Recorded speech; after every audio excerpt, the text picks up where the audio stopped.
Ginulantang ang Senado, 27 bilyong peso na DSWD budget para sa isang magical project, bumulaga sa mga senador.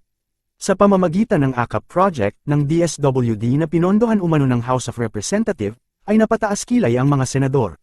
Humantong naman ito sa pagisa kay U Sec Dimaporo at nasupalpal pa ito ni Senator Imee Marcos. Panuorin ang naging mainit na diskusyon ukol dito. Thank you, Madam Chair. I would like to ask the question to Chairman George Garcia.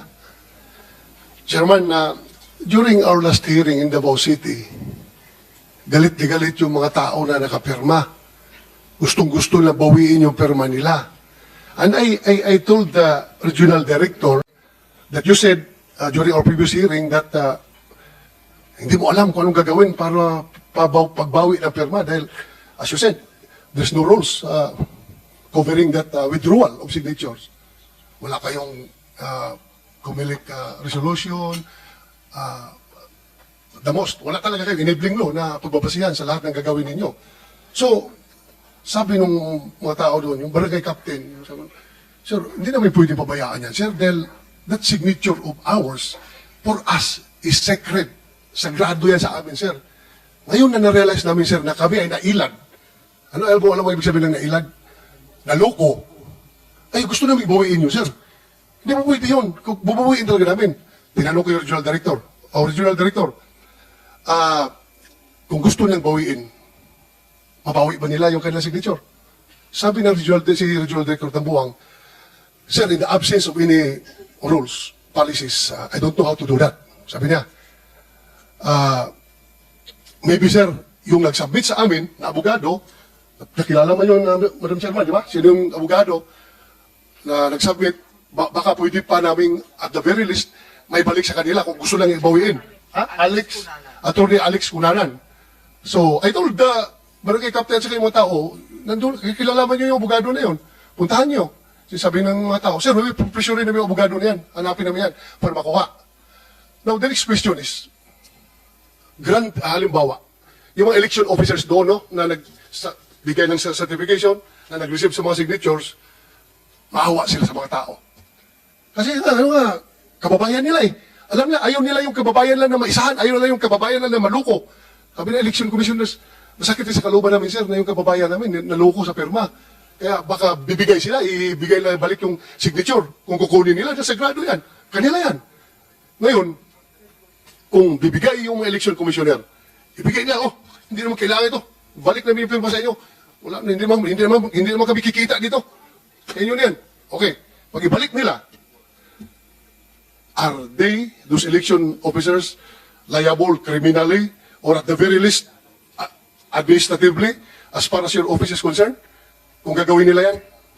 Madam Chair, Your Honors, in the absence of the rules, in the meantime, wala naman pong criminal liability.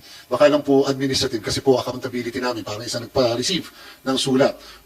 Remember po, Madam Chair, with all due respect, under 6713 po, pagka nga po nagpa-receive ng sulat sa isang ahensya ng pamahalaan, dapat po ay masagot in 15 days. Parang ganun din po. Ngayon po, para po masolve na lang yung problema, na katulad po at napakaganda po yung nabanggit ng ating kagalang-galang Senator Bato de la Rosa, the COMELEC will be issuing the directive to our local COMELEC on what to do with these documents or with these signatures just in case our people who signed the signatures would like to withdraw the signatures from the signature sheets. In the meantime, parang stopgap measure po muna hanggat wala talaga yung review namin. Para lang po sa puso at isip ng mga kababayan natin, at least po, kung sa palagay po nila sila ay naloko, nalinlang, pwede po nila ma-withdraw yung kanilang signature doon po sa nasa amin. Thank you for that. Thank you for that. Because ang tingin kasi ng taong bayan, yung mga tao na naloko sa pirma, sabi nila, ang dali-dali magpakuha ng pirma sa amin with that promise.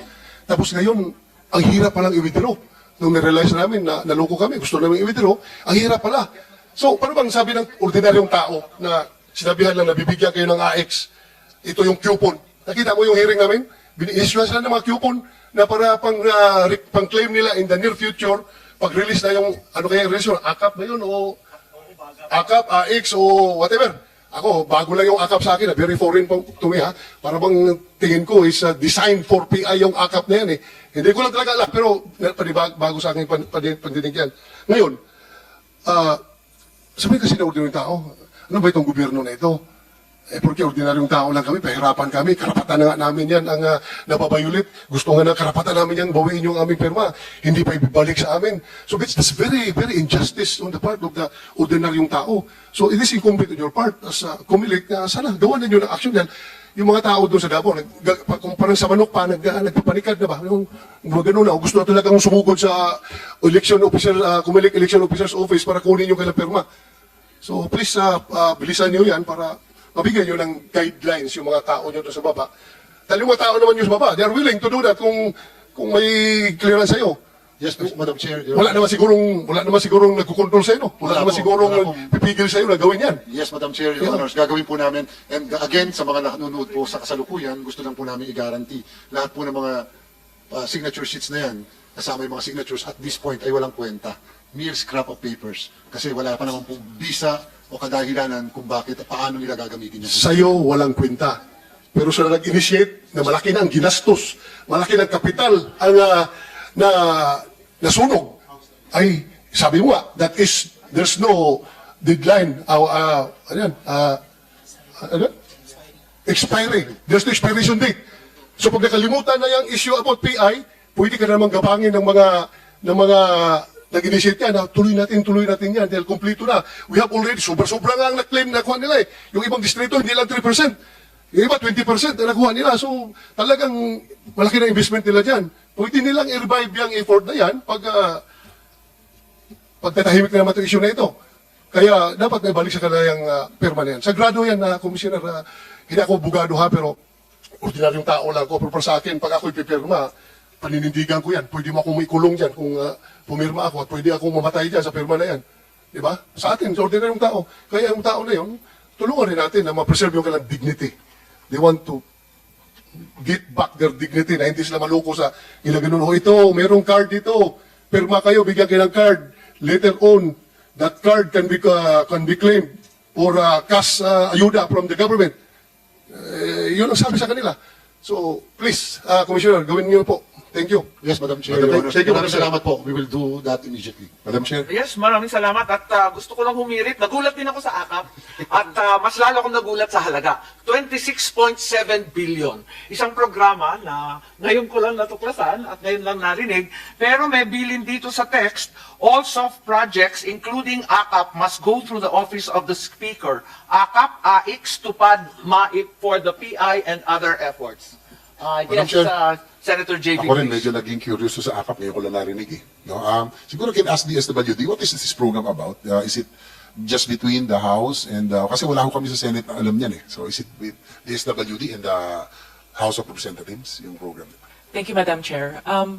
Madam Chair, AKAP is just as foreign to us, technically, as Senator Bato, as it is provided Yes, U in Sec line Dimaporo, I item. understand that it's under the DSWD budget. If you recall, in the Senate, I handle the DSWD budget, but like the COMELEC's mysterious addition of 12 billion, this 26.7 billion in the budget of the DSWD is alien to me. Yes. Madam Chair, if this WD declares that is foreign to them, saan yung galing itong budget? Baliktad na pala ang budgeting process natin. Ang Kongreso na magde-decide kung anong project i-implement ninyo. Hindi pala kayo nagre-request sa Congress na project na pupunduhan, program na pupunduhan. Baliktad, di ba? Madam Chair, it is not an exclusive project or program for Congress. It will be regular program, but it is technically foreign in the sense that it has no guidelines yet. Yes, U Sec So it does not Dimaporo, did you exist request as a for this program. project? Was it in the NEP? It was not. No. There we go. Yes. Do we allot sums of money, enormous sums of money such as this, almost 27 billion, for a project or a program that is undefined, unnamed, unfamiliar, with no guidelines whatsoever, with no target beneficiaries, and is just left open? Is this the usual practice in the DSWD? Not necessarily a usual practice Not in the necessarily. DSWD. So sometimes DSWD has these magical projects that no one has ever heard of before? We don't create magical projects, Madam Chair. These are But part when of is the it GAA. necessary? You said not necessarily. So there are times when it is necessary to invent projects? There are times when there are necessary projects to Yes, you have QRF and you have all kinds of emergency Yes. assistance. I'm very familiar. Why do you have to invent AKAP? AKAP is not invented. I But you believe, just said that guidelines and the purposes had not been established. yes, guidelines have to go through proper policy procedures. So Pero it's not nilagyan na ng invented pera, out of the walang air. nakakaintindi kung paano gagawin, kung kanino ibibigay. Walang kaplano-plano pero may pera na. Madam Chair, there are programs that are provided by the GAA for NGAs to implement. But before we Yes, do with all implement, due we have respect, to... U Sec, that is not the usual budget process we're familiar with.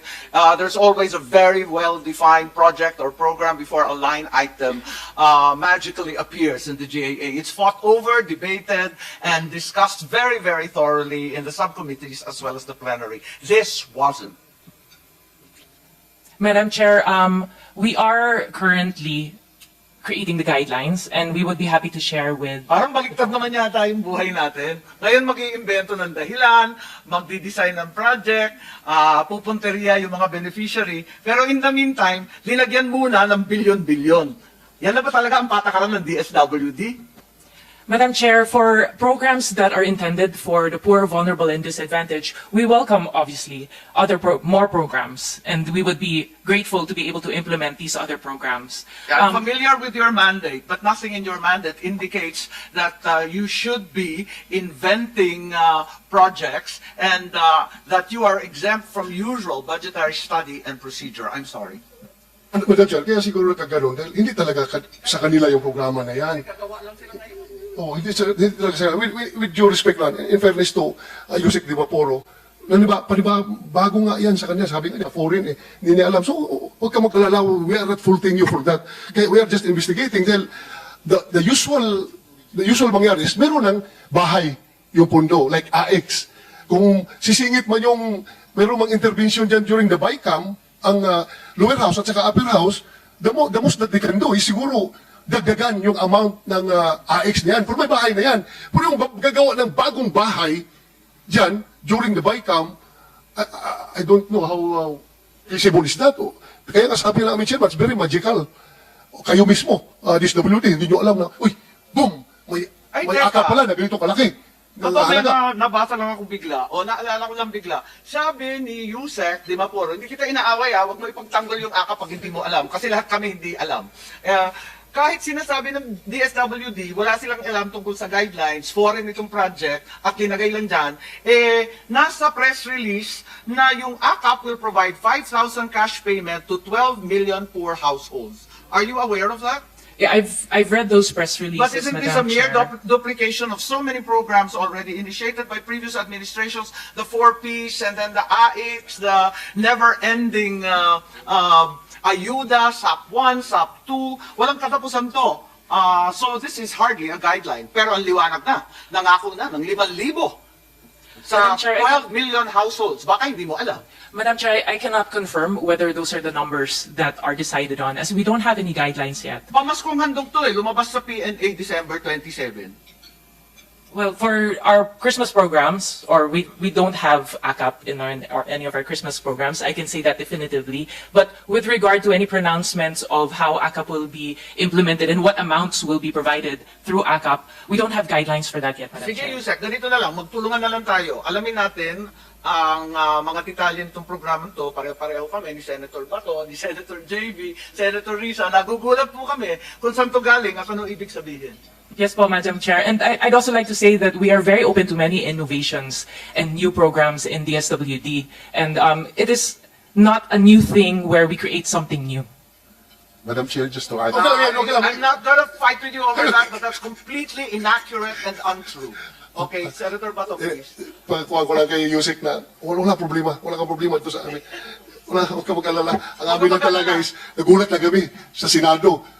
O, AKAP, hindi namin nakita yan sa, kahit na ilang araw mo pag-aralan yung NEP, kahit ilang araw mo pag-aralan yung GAB, hanggang sa kwan, hindi mo talaga makita yan. Nagulat na lang kami ngayon na may ganyan pala.